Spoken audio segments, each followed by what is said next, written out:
जय श्री राधे। गुप्त नवरात्रि के चौथे दिन 10 महाविद्याओं में से स्थित देवी भुवनेश्वरी की पूजा करने का विधान है। गुप्त नवरात्रि में साधक को माँ के 9 रूपों के साथ साथ 10 महाविद्याओं की पूजा की जाती है। खास तौर से जो लोग तंत्र साधना करते हैं वो गोपनीय तरह से गुप्त नवरात्रि में 10 महाविद्याओं की पूजा किया करते हैं। गुप्त नवरात्रि के चौथे दिन माँ भुवनेश्वरी की पूजा की जाती है। माँ भुवनेश्वरी 10 महाविद्याओं में से चतुस्वरूप विद्या मानी जाती हैं। माँ भुवनेश्वरी को तीनों लोक की ईश्वरी माना जाता है। माँ भुवनेश्वरी साक्षात पूरे संसार को धारण करती हैं और इसका पालन पोषण करती हैं। माँ भुवनेश्वरी को जगत माता और जगत धात्री के नाम से भी जाना जाता है। माँ भुवनेश्वरी आकाश, वायु, धरती, पृथ्वी और जल का निर्माण करती हैं। शास्त्रों में माँ भुवनेश्वरी को मूल प्रकृति कहा गया है। शास्त्रों में बताया गया है माँ भुवनेश्वरी भगवान शिव की परम भावनी है, विराजमान रहती हैं। उनकी पूजा करने से ऐश्वर्य की प्राप्ति होती है और जीवन की समस्त प्रकार की समस्याएं दूर हो जाती हैं।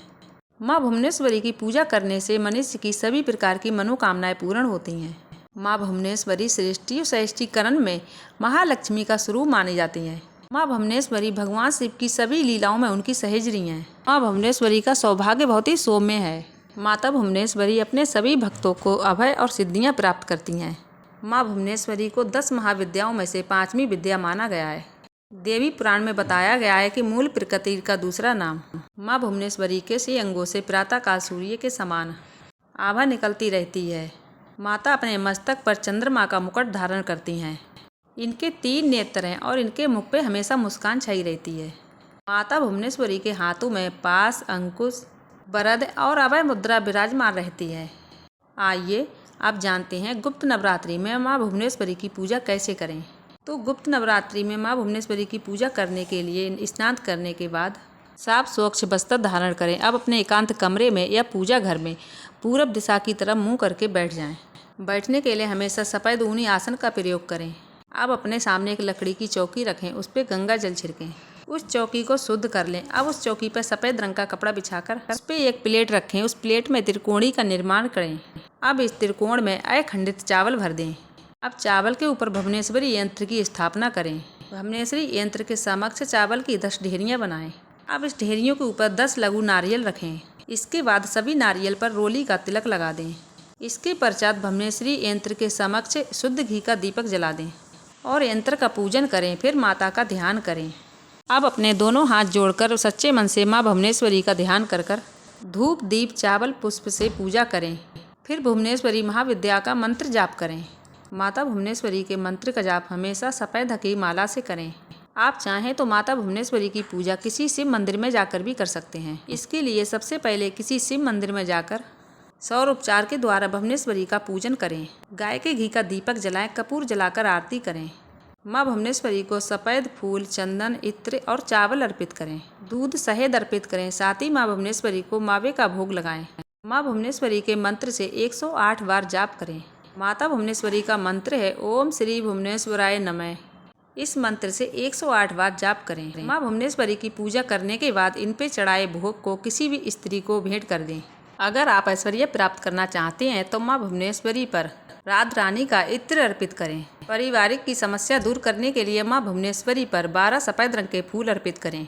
अगर आप अपनी किसी खास मनोकामना की पूर्ति चाहते हैं तो देवी भुवनेश्वरी के ऊपर चढ़े हुए चावल को अपने बेडरूम में छिपाकर रख दें। आइए अब हम सब माता भुवनेश्वरी की कथा सुनते हैं। एक बार सभी मिलकर बोलिए माता भुवनेश्वरी की जय। एक बार मधुकैटभ नामक महादैत्यों ने पूरी पृथ्वी पर हाहाकार मचा रखा था। तब सभी देवता मिलकर भगवान विष्णु के पास गए और वहां जाकर अपनी निद्रा का त्याग करने के लिए उनसे प्रयास करने लग गए। भगवान विष्णु जल्दी से उठकर मधुकैटभ को मारकर सभी भक्तों की रक्षा करें। तब भगवान विष्णु ने निद्रा का त्याग किया और जागृत होते हुए तथा उन्होंने 5000 तक मधुकैटभ नामक दैत्यों से युद्ध किया। बहुत लंबे समय युद्ध करते हुए भगवान विष्णु अब थक गए। इतने लंबे समय वह अकेले उन महादैत्यों से युद्ध कर रहे थे। अंत में उनने अपने अंतःकरण शक्ति योग माया आद्य शक्ति माता से उनने अपनी सहायता के लिए प्रार्थना की।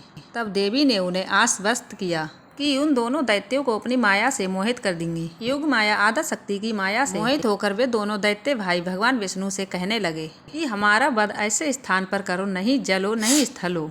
उन दोनों की बात सुनकर भगवान विष्णु ने उन दोनों को अपनी जांघ पर रखा। फिर अपने चक्र से उनके मस्तक को उनके धड़ से अलग कर दिया। फिर इस प्रकार उन्होंने मधुकैटभ का वध कर दिया। परंतु वे केवल निमित्त मात्र ही थे। फिर इसके बाद ब्रह्मा, विष्णु, महेश ने मिलकर देवी आदिशक्ति की स्तुति की। फिर देवी आदिशक्ति ने ब्रह्मा जी को सर्जन, विष्णु को पालन और शंकर जी को संहार के देव चुना।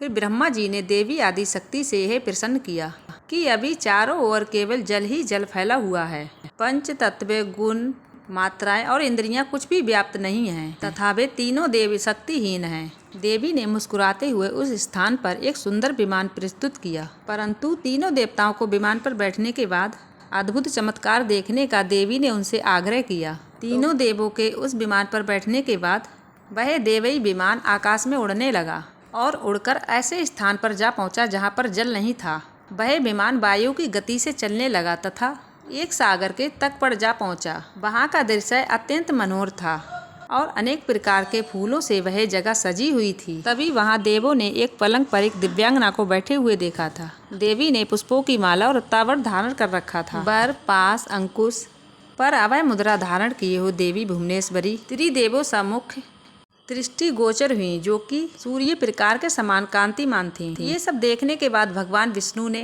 अपने अनुभव की शक्ति तथा ब्रह्मा जी से कहा कि ये साक्ष देवी जगदम्बा महामाया है और इसके साथ ये देवी हम तीनों उन चराचर जगत की कारण रूपा हैं। तीनों देव भगवती देवी की स्तुति करने के निमित्त आप उनके निकट गए। देवी के चरण कमल के नख में संपूर्ण जगत को देखा। ये सब देखने के बाद त्रिदेव ये समझ गए कि यह देवी कोई और नहीं, संपूर्ण ब्रह्मांड की जगत जननी है। एक बार प्रेम से बोलिए भुवनेश्वरी माता की जय।